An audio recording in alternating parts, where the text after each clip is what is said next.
కొద్ది రోజుల పాటు కాంగ్రెస్ నోరు సంభాళించుకుని ఉంటే బాగుండేది. మల్లికార్జున ఖర్గే మన బాధ్యతగానే మాట్లాడారు. ఆ రోజున మాట్లాడుకున్నాం మనం.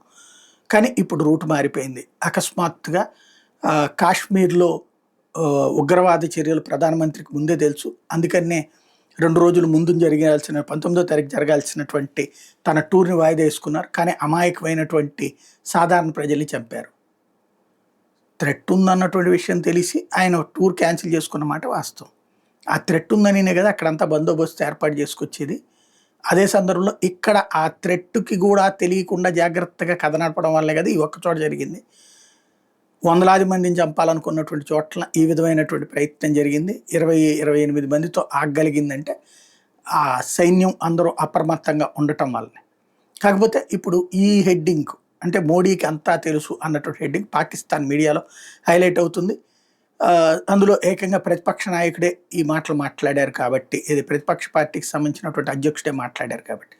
అంటే ఇప్పుడు దానివల్ల ఆయనకేమన్నా ఒరిగిందా? కాంగ్రెస్ పార్టీకి ఏమన్నా ఒరిగిందా? పాక్ ప్రేమికులు ఎట్లాగూ కాంగ్రెస్‌నే ప్రేమిస్తారు. భారత్ వ్యతిరేకులు ఎట్లా కాంగ్రెస్‌ని ప్రేమిస్తారు. ఇంక కొత్తగా ఆయనకొచ్చిందేంటి? ఉన్నటువంటి కాస్తో కూస్తో దేశభక్తులైనటువంటి వాళ్ళ అభిమానాన్ని కోల్పోవడం తప్ప.